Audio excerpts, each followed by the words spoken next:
And last week we was talking about, the political correct movement and stuff. And, again, I don't want to take away from somebody else's work, and I'm reading an article that some people had wrote.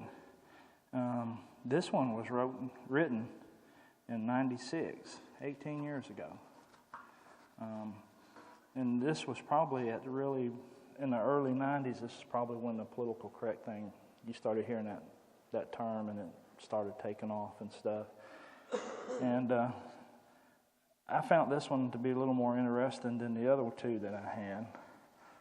And it's kind of neat to me because these ministers had good forethought, and at the beginning of this movement, they knew what was coming.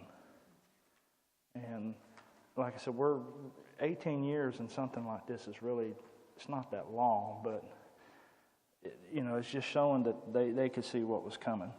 And I feel that the why they are is because they know what the Bible says. They know what's coming, so they were able to make a deal off of it. And this is the article, and it was written by a Nay Reiber. And then he based some of his stuff off of a fellow named Warren Berkeley. Christians are in the middle of a war that opened up a new front for us today. Again, remember, this was written almost 20 years ago. We have long recognized Satan as our arch enemy and accept the warning that he is a roaring lion seeking whom he may devour. Today he has a new article based upon an old principle of peer pressure and our need to be like those around us. Some term of the war, or they're calling it a culture war. That peer pressure kind of stands out to me because, in a sense, that's kind of how they enforce political correctness. See, they want your peers to push their values and want you to form or conform to their thought. And that's what peer pressure does. Like when all your buddies is smoking and they all want you to smoke and you don't want to, and they just, keep on. Same difference. And, if you're weak and you fall into it, the next thing you know, you have a habit. Cultural wars, what are they? Cultural war is a conflict between the former traditional American value system based upon the Judeo-Christian ethic and humanistic, which is man is the center of all things. Ethic, it is a conflict between an objective standard of truth and a subjective standard of truth. The cultural war is a bed of politically correct thinking. Here they're pointing out two truths. And what I see is worldly truth and godly truth. And these, like I said, these ministers here, they're basing their beliefs off of what the Bible is telling them. And then, like I said, I guess the cultural war would be between our culture being Christians and saved and the worldly culture. Good morning.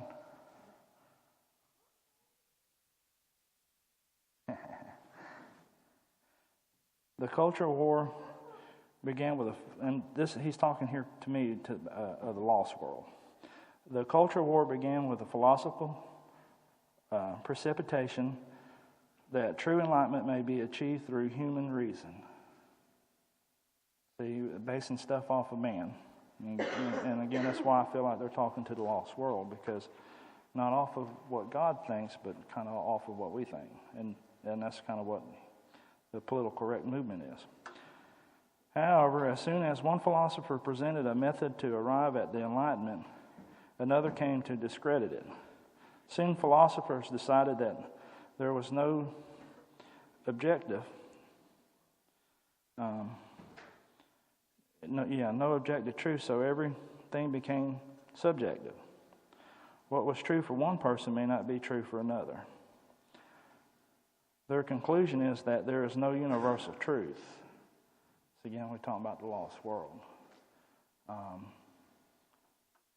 For Christians, And you get into the whole argument with the men came from monkeys evolution,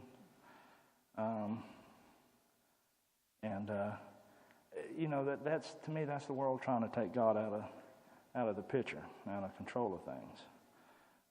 And what's funny is, and I like to hit people with this, is see, the Bible don't tell you what was here before Adam and Eve. Our biblical history started with their creation. I don't know what God had on this planet before or not. And, there's evidence that there's dinosaurs and stuff.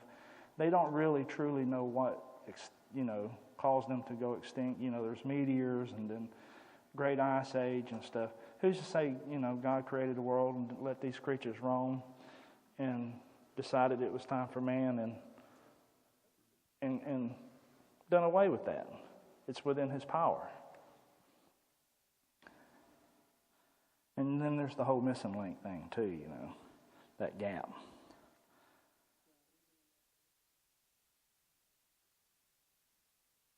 Mm-hmm.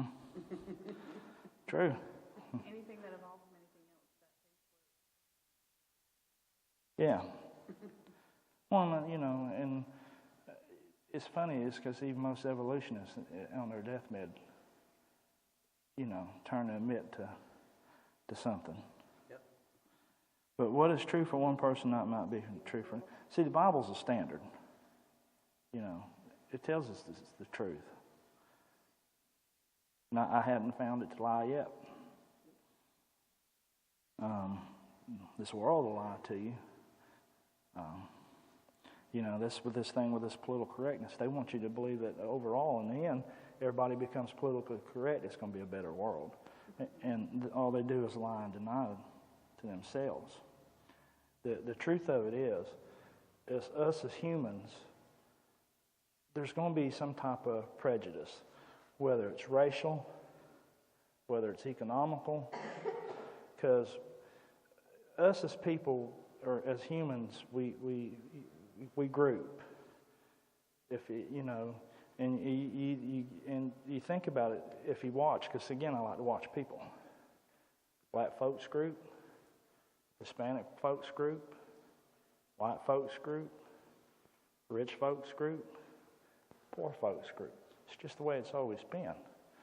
And being human nature, there's going to be some animosity from one to the other.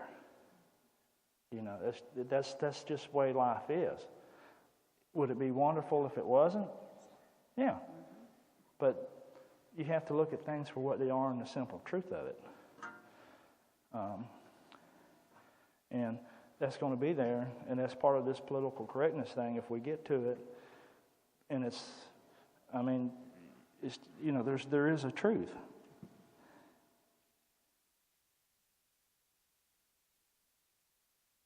All right. They contend that there is no objective standard at right hand or wrong. The wisdom of men of our day declares that each man is his own standard and none should stand in judgment of that standard. Everybody has their own standard. Well, if everybody has their own standard, what is there to be judged by? How do you decide then what's right or wrong? There has to be something for everything to be based off of. See, this is again, they're talking about the lost world here. It's chaos if it's done that way. Because then everybody's going to live by what they consider right or wrong. But see, you think on the opposite side of that with Christianity, see, we have a standard. And everybody has to try to hold up or live to that standard. If that gives you direction. And this is marked in contrast to the teaching of God, which is what I just kind of pointed out. I got hit on. So consider a few passages. Jeremiah 4:22. And this is in King James Version. That's the other thing I notice about this article is most of the time when I read something on the internet, it's in a New Living Translation or a more modern translation. And I thought it was neat that this is almost 20 years old and it's King James. For many people is foolish. They have not known me, that they are sottish children, and they have none understanding. They are wise to do evil, but to do good they have no knowledge. That to me points out where everybody, lives to their own standard. There's none set. 1 Corinthians 1:20 through 28. Where is the wise? Where is the scribe? Where is the disputer of this world? Hath not God made foolish the wisdom of the world? For after that he is the wisdom of God of the world by wisdom. Knew not God, it has pleased God by the foolishness of preaching to save men that believe. For the Jews require a sign, and the Greeks seek after wisdom. But we preach Christ crucified, after the Jews a stumbling block, and unto the Greeks foolishness. But unto them which are called, both Jews and Greeks, Christ the power of God and the wisdom of God, because the foolishness of the God is wiser than men, and the weakness of God is stronger than men. For ye see your calling, brethren, how that not many wise men after the flesh, not many mighty, not many noble are called. But God hath chosen the foolish things of the world to confound the wise. And God hath chosen the weak things of the world to confound the things which are mighty. And base things of the world and things which are despised hath God chosen. Yea, and things which are not, to bring to naught things that are. Then we got 1 Corinthians 3:18 through 21. Let no man deceive himself. If any man among you seemeth to be wise in this world, let him become a fool, that he may be wise. For the wisdom of this world is foolish with God. For it is written, He hath taken the wise in their own craftiness. And again, the Lord knoweth the thoughts of the wise that are vain. Therefore let no man glory in men, for all things are yours.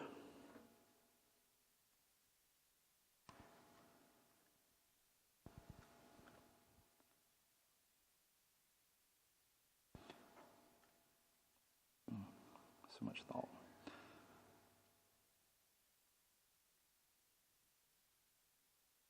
I guess one of probably the simplest things,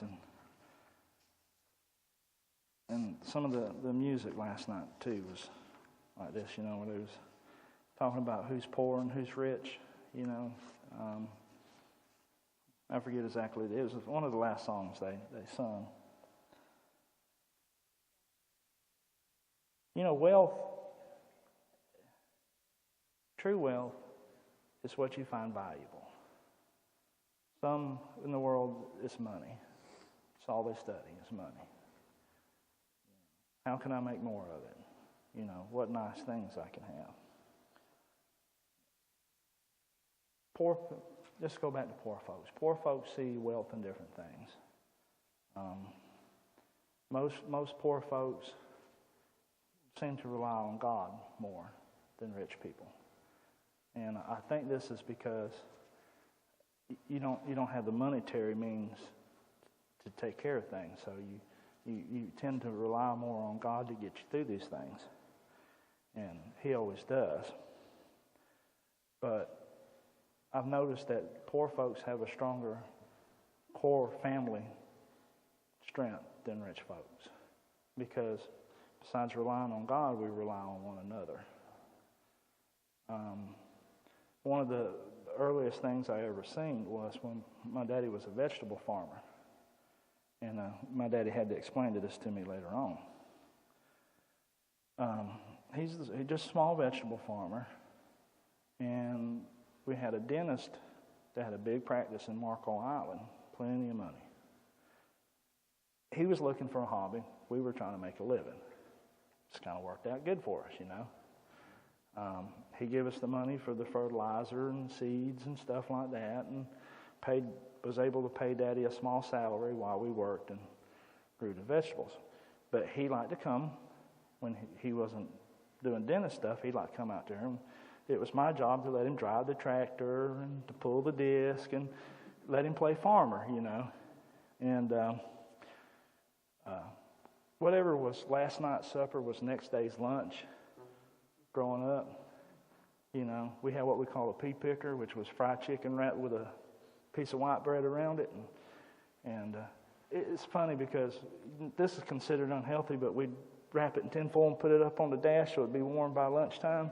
They tell you that'll kill you nowadays. Well, I've ate enough pea pickers, and I'm here and I'm healthy. So somebody somewhere don't know what they're talking about. But anyways, supper was a little short the night before. We had company, so it got ate up. So while we were working, Mama cooked us a pot of white limas and 2 big wheels of cornbread. This dentist was about this tall, 115 pounds, just a tiny little man. I have never seen somebody eat so many lima beans and ate a wheel and a half of cornbread. Now, Mama's cornbread was in a cast iron thing about like that, and it was about this thick. It's a lot of cornbread. Just devoured it, and just was how good and how wonderful it was. And I'm thinking, it's just a pot of white limas, brother. It's not, this is, I eat this 3 times a week, Well, Dad explained to me, because he had been wealthy for so long, that was something special to him. And I'm thinking, how is lima beans something? It's because, see, I'd have killed to eat a steak. I didn't know what a steak was until I was in my 20s. Because the closest thing I had to come to a steak was hamburger. But see, the value system there, because I had it all the time and he didn't. I think it's that way with God, too. If you have, that's what I was referring to earlier with these people and God coming in and working and things like that. Your sense of values is different. Brother Philip, I just go by and visit the state now. Well, you come see me, sister, and I'll make it affordable. So, if not, we'll just get something that resembles the steak, and we'll just beat the death out of it until it's tender. I got a 4-pound shop hammer. We get it there.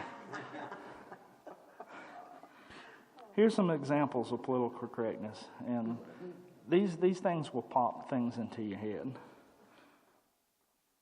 This was a proclamation banning inappropriately directed laughter and conspicuous exclusion of students from conversations, and this was at the University of Connecticut. Basically, you can't laugh or tease nobody. And I enjoy being teased and teasing back. We do it at work quite a bit. You have to learn to laugh at yourself just as much as you do others if you want to see the humor in life. But if it does you see it getting hurtful, you need to stop. And you can tell whether somebody's starting to get mad or you're hurting their feelings. The problem is Philip is all That's part of this political correctness thing. See, everybody's too sensitive. The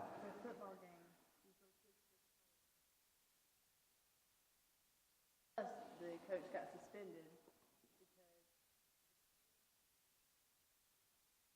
all the points they were supposed to score. Well, the kid that caught the football, it's his first touchdown. They should, instead of stopping the game when the team had scored all the points they had scored, they penalized the team for continuing to score because it was unfair to the other team. That's what you call teaching work for what they did. Yes.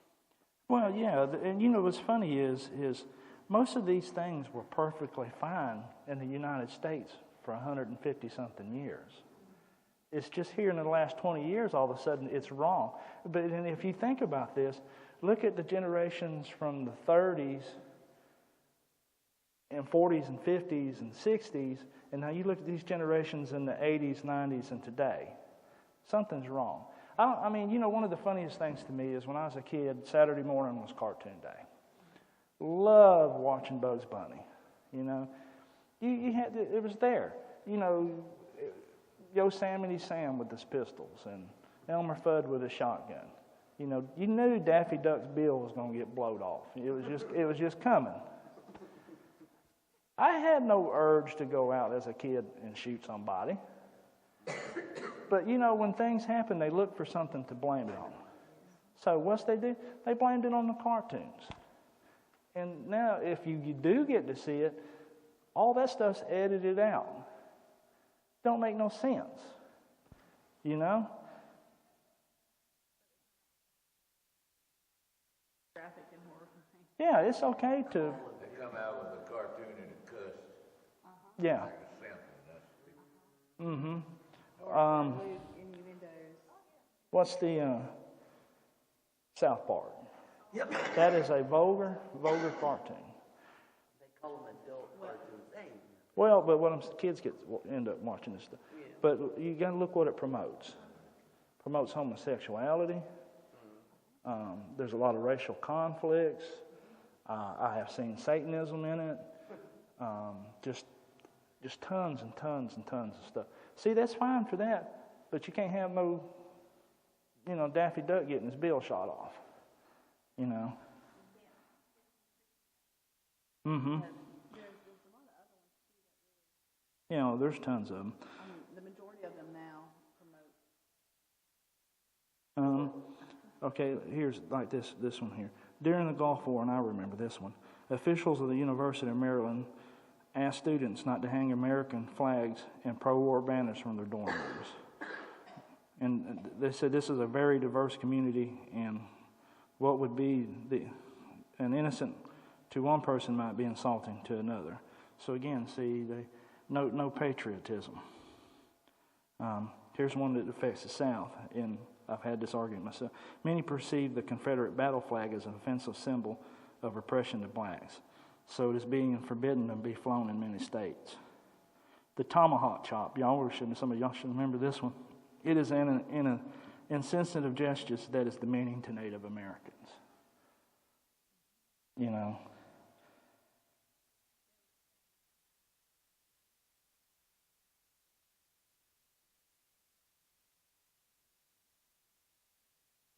Although it was his most popular song.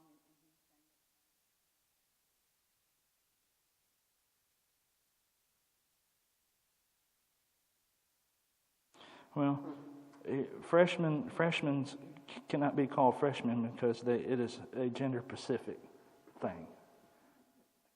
I mean, you see the ridiculousness in some of this stuff? Let me jump ahead a little bit before we run out. Getting short on time.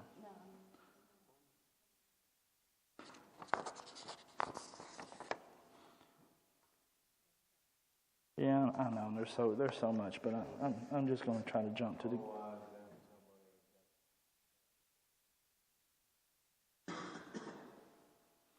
Well, but what they're saying is basically, if you think about it, everyone's a victim in the political correct world.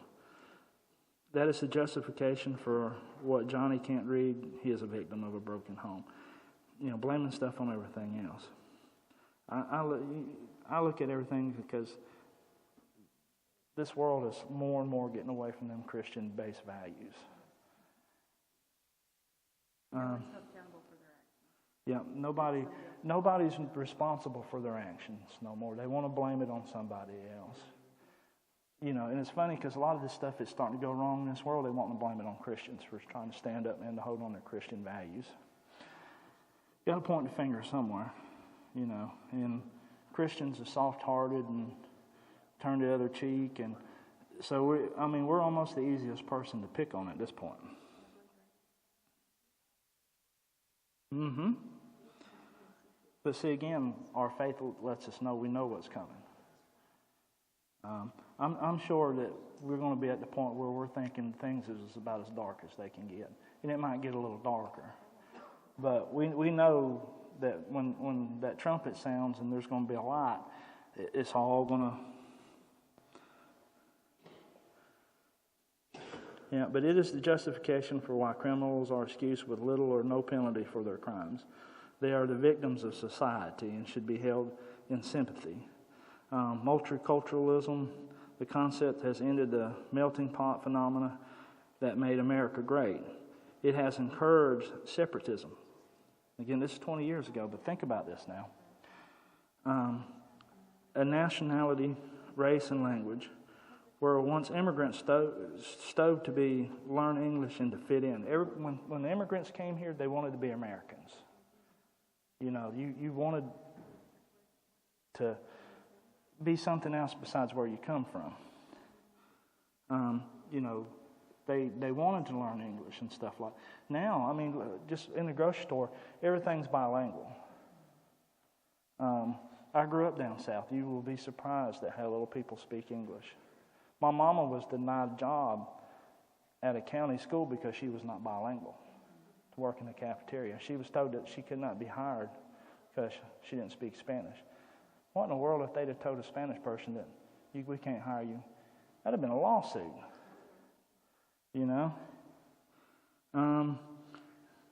They are told to whatever, in their own language.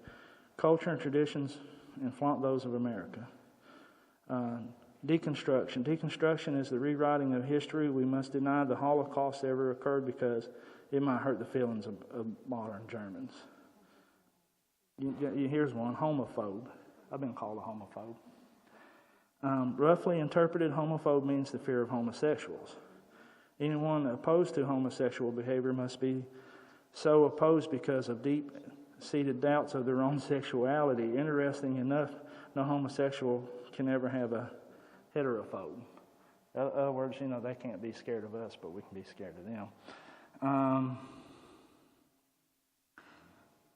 I'm not scared of a homosexual. No, I'm not. Am I uncomfortable around another homosexual man? Yeah, a little bit. God made me a certain way. I see the beauty in women and not in men. But to know that, the same way I guess might be with a woman and another man. If a woman you don't know or whatever, and you thinking that they may have being attracted to you and might be having some thoughts, I'm sure that can be uncomfortable for a woman that's something beside her husband. It's be the same way with me standing next to a homosexual. I don't want to think that he's picturing me with my clothes off, Makes me uncomfortable. Racist.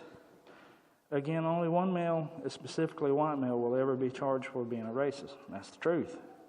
You see these schools that's all black schools, hey, more power to them. But if they want equal. Be fair. Don't, they can deny a white child from going to that school, but we can't deny, you know what I'm saying? See, that's that thing with everybody has their own standard and how messed up it is.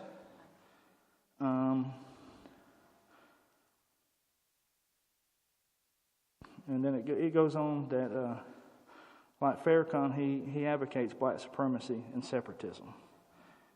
See, he gets on TV and he can do this. And now I'm not promoting the Ku Klux Klan or nothing like that. Looked at the camera when I said that. But you take the same standard. He's about at a level of what would be considered a grand wizard in the Ku Klux Klan. They don't get no TV time. I'm just saying. And it's okay to. And I'm not promoting or advocating anything, but I'm just showing you the different standards here. If you have a Klan meeting, there's going to be rocks and stuff thrown at them. Now, there's racial things, there's a lot of tension and ugly things going on here. But there's two standards, see. They can be attacked for their beliefs and whatever. But see, we can't do this to a black separatist. See, there's just all these messed up standards. Pro-choice, this is a term used by those who have made a woman's choice for her. She must be given any alternative solution to an unwanted pregnancy, but the termination of the pregnancy. Her only choice is to have an abortion. My thoughts on this is that's a touchy situation. But if you're out fornicating and doing things that that you're not supposed to or whatever, you get pregnant, be responsible for it. It is your action that led to that. It is your responsibility. On the other hand, rape, incest, something that was out of your control, well, then that's a decision you got to make. That's, to me, it's about the personal relationship. You have that relationship with God. It'd be between you and God. Let God guide and direct your direction and make your decision off of that. So, but, well, these other ones are pretty good. I might get to them next week. But I think we're about out of time. I don't want them beating on the door like last week. Does anybody got anything they want to say or add to it real quick? The whole point I guess I was trying to make through this lesson is we need to have a standard. God's given it to us. This politically correct thing, and everybody has their own standard and do what's right and do what feels good. I guess maybe I should pray for something like this because it's speeding up the end. But I don't want to see it, But it's in God's hands, and like I said, I'm on God's bus, sitting in the seat, and I'm riding and just going wherever He takes me, and looking out the window and watching things go by, and spreading the word a little bit, and hopefully somebody else will hear it and benefit from it and be a little wiser. All right, well, nobody don't have nothing to add, I'll close this out. We'll get ready for sermon.